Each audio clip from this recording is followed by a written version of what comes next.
کے لال کی زیارت نصیب ہوئی. کتنے ولیوں کو؟ 70 ولیوں کو. اور 70 ولیوں نے کہا حضور بغداد میں، حضور آپ بغداد میں. تو میرے کریم آقا علیہ السلام نے جواب ارشاد فرمایا کہ میرا غلام دنیا سے چلا گیا، میں لینے آیا ہوں. یہ ذکر کرنے والے ہیں.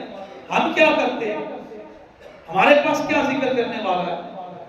اکثر جب تراویح پڑھتے ہیں جہاں پہ قرآن پاک سننے کے لیے لوگ کھڑے ہوتے ہیں تو ماشاءاللہ پیچھے بیٹھے رہتے ہیں. جب رکوع کے قریب امام پہنچ کر شامل ہوا اللہ اکبر کے اور کھڑے ہیں تو یہ نے محفل پھر ذکر تو آمنہ کے لال نے کیا تھا نا. حضرت عائشہ بیان فرماتی ہیں کہ میں حضور کو دیکھا کرتی تھی، حضور ساری رات رب کی رضا کے لیے کھڑے ہوتے. سبحان اللہ. کس نبی کے صدقے یہ ٹوٹل کائنات بنی ہے اور کائنات کی ہر شے حضور کے صدقے سے دنیا میں آئی ہے. اور حضرت عائشہ بیان فرماتی ہے کہ میں نگاہ اٹھا کے دیکھتی تو کریم آقا کھڑے ہوتے اور میں عرض کرتی حضور آپ کے وسیلے سے اللہ نے ان کو بخشنا ہے. تو کریم آقا علیہ السلام نے کبھی فخر نہیں فرمایا. آپ ہمیشہ ہی بیان فرماتے اے عائشہ کیا میں اس کا شکر گزار اور ذکر کرنے والا بندہ نہ بنوں.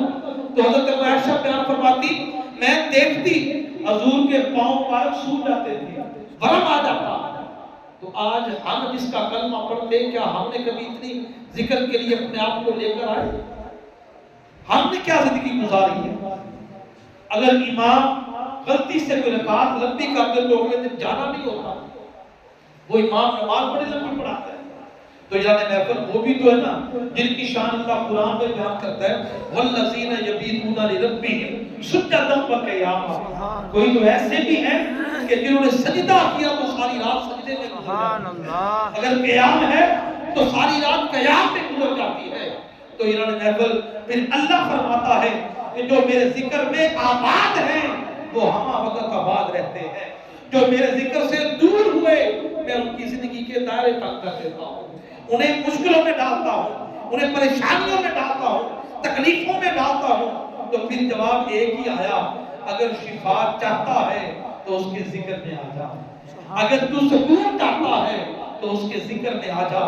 جو عرش پر بیٹھ کے بیان فرماتا ہے الا بذکر اللہ تطمئن القلوب. تو اس کا مطلب ہے فرمان الہی سچا ہے، جھوٹا نہیں ہے. اگر اس دل کو سکون دینا ہے تو اس کے قرب میں آ جا، اس کے ذکر میں آ جا. تو یہ محفل جب 70 ولیوں نے نبی پاک صلی اللہ علیہ وآلہ وسلم کی زیارت کی اور آقا نے بیان فرمایا میرا غلام ہے، میرا غلام ہے، میں لینے آیا ہوں. اب صبح جب حضرت ذنون مصری کے وہ دروازے پر پہنچے تو 70 ولیوں نے کہا ذنون قربان جائیں تیری زندگی پر، سفر تو نے کیا وقت ہمارے جگہ گیا، ہمارے جگہ گیا ہے. اب چلیے آگے حضرت داتا گنج بخش لکھتے ہیں جب جنازہ اٹھایا گیا نا، جنازہ یہ ذکر کرنے والوں کی شان ہے. جب جنازہ اٹھایا گیا اگر آج گرمی کے اندر کسی جنازے پر ادائیگی کے دوران بادل آ جائے تو بڑا نیک بندہ ہے، بڑا صالح بندہ ہے، بڑا اللہ کا محبت کرنے والا ہے. اور اگر چند قطرے بارش کی آ جائے تو پھر بولیے ذرا اللہ کی رحمت ہوگی. یہ نظام اللہ نے تیرے میرے جیسے کے ساتھ رکھا ہے. تیرے میرے جیسے کے ساتھ جو عام بندہ دنیا سے چلا جائے اور کوئی ذاکر جاتا ہے تو خدا کی عزت کی قسم اس کا انداز ہی کچھ اور ہوتا ہے. تو اللہ نے بغداد کے پرندوں کو حکم دیا اے پرندوں اڑو اپنے پر بچھاؤ نیچے میرے یار کا جنازہ آ رہا. سبحان اللہ. یہ ان لوگوں کی شان. اور حضرت داتا گنج بخش اجمیری لکھتے ہیں کہ جب جنازہ پڑھا گیا اور پڑھ کر چہرہ دیکھنے کے لوگ آگے بڑھے تو اللہ نے نور کے ساتھ حضرت ذنون مصری کے ماتھے پہ لکھا کانا حبیب اللہ ہوا ماتا فی حب اللہ. یہ تو میرا محبوب ہے، یہ تو میرا یار ہے، میری محبت میں آ رہا ہے. سبحان اللہ.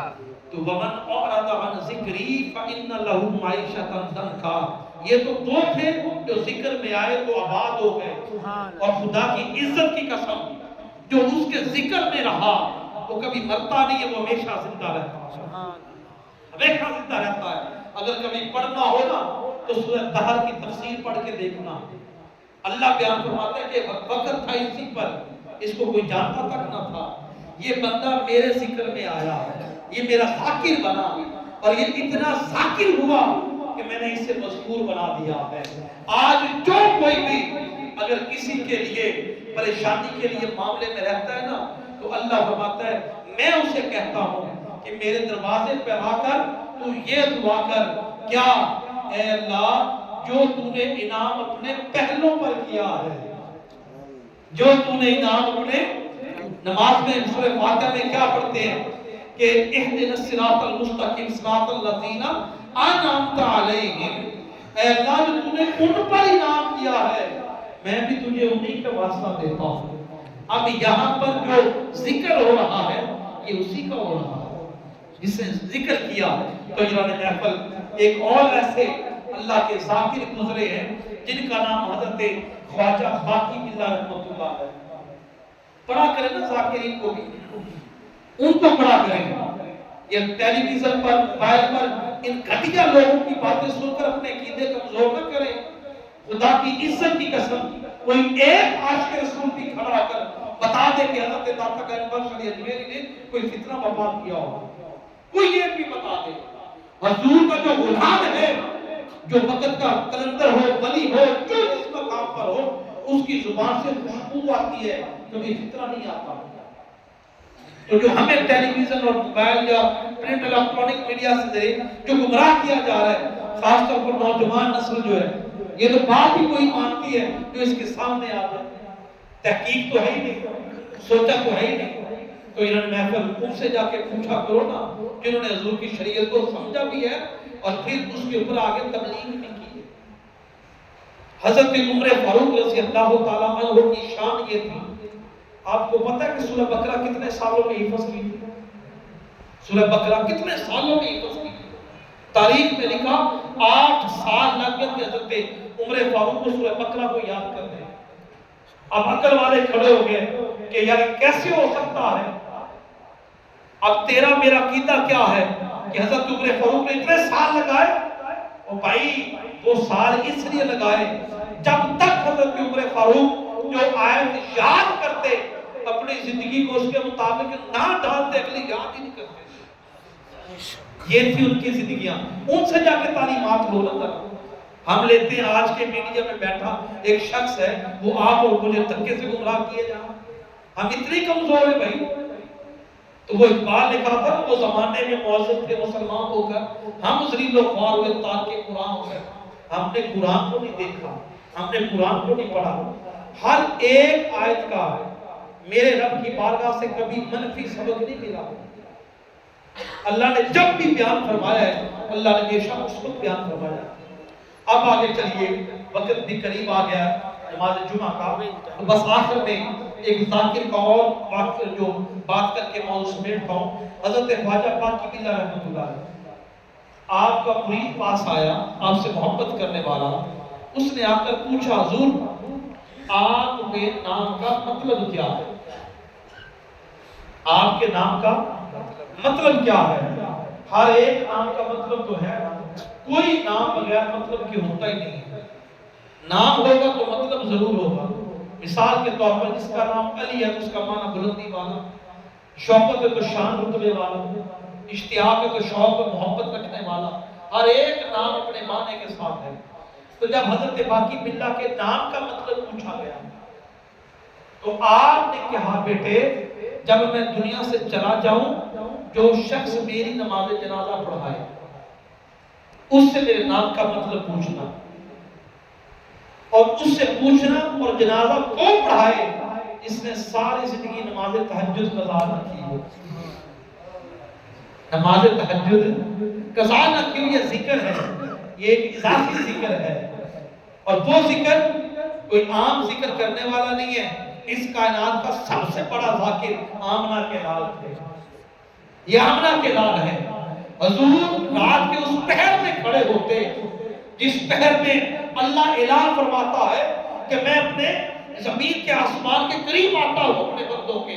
کوئی مجھے پکارنے والا ہے پکاروں میں آ گیا ہوں, کوئی مانگنے والا ہے مانگوں میں آ گیا ہوں. تو حضرت عائشہ دیکھتی ہے کہ حضور اس رات کے پہر میں کھڑے ہوئے اور پوچھا ما ھذا عبادت, اے آقا یہ کون سی عبادت ہے؟ ابھی نبی پاک نے لب نہیں کھولے تو اللہ کی طرف سے پیغام آیا, اے جبریل جاؤ میرے محبوب کی پیاری فوجا کو بتا دو کہ یہ کوئی عبادت نہیں ہے, فتحجت بہی نافلۃ لک, میرا محبوب جو کھڑا ہے اس کو تہجد بنا رہا. اب بولیے تہجد ذکر ہوگی کہ نہیں ہوگی؟ وہ ساکت تھا, اس نے ذکر کیا, اللہ نے مذکور کر دیا. فرمایا اے عائشہ یہ میرے محبوب کے کوئی اضافی عبادت نہیں ہے, یہ فتحجت بہی نافلۃ لک, میرا محبوب کھڑا ہو گیا ہے تو میں نے تہجد بنا دی. تو انہوں نے محفل حضرت خواجہ باقی باللہ نے فرمایا کہ جس کی نماز تہجد قضا نہ ہوئی, نماز تہجد, وہ میرا کے جنازہ پڑھائے. تو انہوں نے محفل جب وصال ہوا نا تو کروڑ لوگ کھڑے اس مرد کلندر کے جنازے میں شامل ہونے کے لیے. جب جنازہ سامنے رکھا گیا تو سوال اور وصیت کو جو ماننے والا تھا نا وہ بھی پاس کھڑا. اس نے کہا اب تو یہ ممکن ہی نہیں ہے. جس کو بھی پوچھا اس نے کہا کوئی ایک آدھی نماز رہ جاتی تہجد کی, قضا بھی ہو جاتی ہے, رہ جاتی ہے, قضا بھی ہو جاتی ہے. تو یہ محفل ومن اعرض عن ذکری فإن له معیشۃ ضنکا, جو اس کے ذکر میں آباد ہے اس کی زندگی آباد ہے, جو اس کے ذکر سے دور ہو گیا اس کی زندگی بھی تنگ ہو گئی. آج خود جا کے سوچنا کہ گھروں میں پریشانیاں کیوں ہیں, اس کے ذکر سے دور ہے. آج گھر میں غربت کیوں ہے, اس کے ذکر سے دور ہے. اولاد نافرمان کیوں ہے, اس کے ذکر سے دور ہے. جو چیز تیرے زندگی سے تعلق جوڑے گی اس میں تجھے تنگ کر دیا جائے گا. اپنی اولاد سے ڈرے گا کہ کہیں مجھے تھپڑ نہ مار دے, کیوں؟ اس کے ذکر سے دور ہو گیا. تو یہ محفل اب وقت گزرتا چلا گیا تو ایک شخص آیا, اس نے چہرے پہ مڈاسا لیا ہوا, چہرہ ڈھانپا ہوا آیا, گھوڑا سائڈ پہ کھڑا کر دیا, اتر کر حضرت خواجہ باقی باللہ کا جنازہ پڑھایا. جب جنازہ پڑھایا تو پہلا راز تو کھل گیا کہ پڑھائے گا ہی وہ جس کی کبھی تہجد قضا نہ ہوئی ہو, پڑھائے گا ہی وہ جو تہجد کا پابند ہوگا.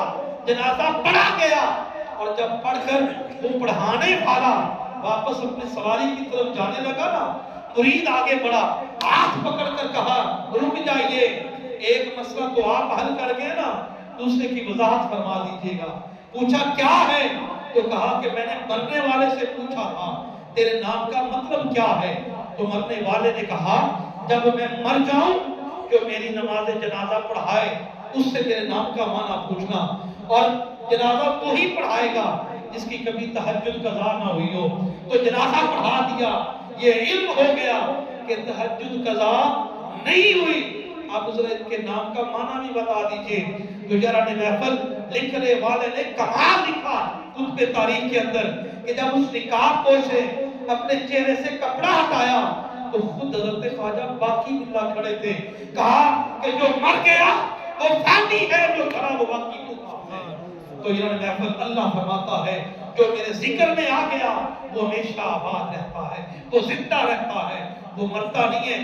آج اللہ والوں کی قبروں پر جاتے ہیں نا, انہوں نے ذکر کر کے اپنے آپ کو بھی آباد کیا ہے, اللہ نے ان کو مرنے نہیں دیا. آج بھی کہا ہے میرے ان بندوں کے پاس جایا کرو, ان کے ذکر میں بیٹھا کرو, ان کے ساتھ ان کے پہلو میں بیٹھ کر میری بارگاہ میں ہاتھ اٹھا کر مانگا کرو, اور آنا تمہارا ہوگا عطا کرنا میرا ہوگا. دعا ہے کہ اللہ پاک آج کے اس جمعہ کے توفیل, کیونکہ آج 11واں روزہ بھی تھا تو نسبت بھی تھی 11ویں کے حوالے سے, تو تھوڑا سا بطور تبرک یہ موضوع میں نے ایڈ کیا. اور اگر تاریخ اٹھا کر پڑھی جائے تو کل 10 رمضان مبارک کا فتح مکہ بھی تھا اور حضرت خدیجہ کا وصال مبارک بھی تھا. تو جو جمعہ جس پہلو سے آیا اسی پہلو سے موضوع بیان کیا. اب کھڑے ہو کر سنتے ہیں.